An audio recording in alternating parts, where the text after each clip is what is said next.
One of the problems with recruiting for investment banking is not the knowledge or skills you acquire, but the access to talk with real investment bankers to put your best foot forward. Our sponsor, WSO Academy, can provide those connections with 60 head mentors who are finance professionals at top firms like Goldman, Centerview, and JP Morgan. Imagine being able to get on the phone within 24 hours with one of the Academy's 1,300 mentors right before a critical interview. Get on the waitlist for WSO Academy today by clicking the link in the show notes or by visiting wallstreetoasis.com/academy. Hello and welcome to Investment Banking Insights. My name is Alex Mason and I am your host. This is the show dedicated to helping you learn both the technical and non-technical aspects of investment banking. And I'm excited for this journey for you. I mean, it's just so great to learn all these things. And we've been walking through accounting. We've been walking through enterprise equity value. We've been walking through valuation basics. Now we're walking through discounted cash flow analysis basics. And in the last episode, we tackled the question, how do we get from revenue to free cash flow? There's all sorts of things that happen between those two numbers, between those two concepts. And so we broke those down.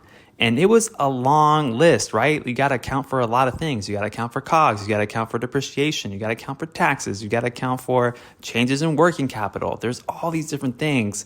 But the question that I want to bring to you today is this. What's an alternative way to get to free cash flow?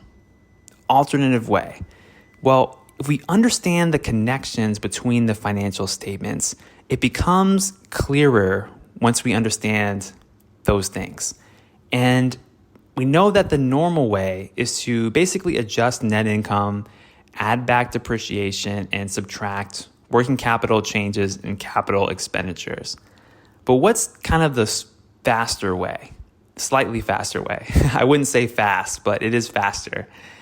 So you take the cash flow from operations from the cash flow statement, because guess what? The cash flow from operations, remember, you get to that by adjusting net income for things like depreciation and other working capital changes already.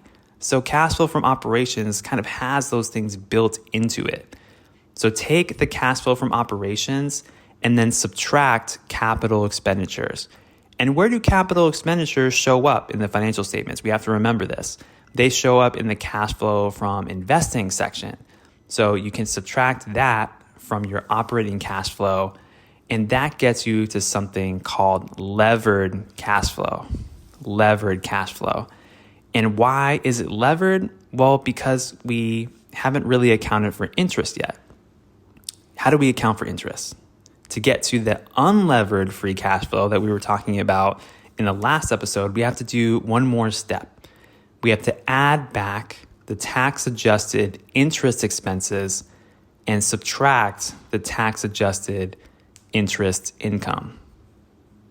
Add back tax-adjusted interest expenses and subtract tax-adjusted interest income. And why is this? Like, what is this difference between unlevered free cash flow and levered free cash flow?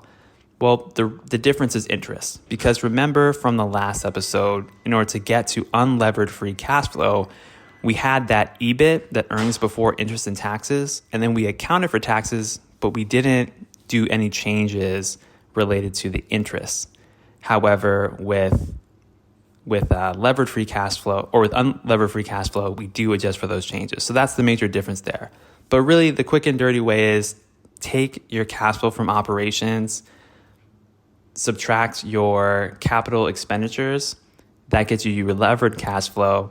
And then if you want your unlevered cash flow, you then adjust for interest, expenses, and income. So that's the other way that you can get to free cash flow, from using cash flow from operations as your baseline instead of working your way all the way back from revenue. Okay, that's what I got for you today here on Investment Banking Insights. We're going to be walking through some more discounted cash flow analysis questions here in the next episode and subsequent episodes. So join me there. Thank you so much. Have a great day.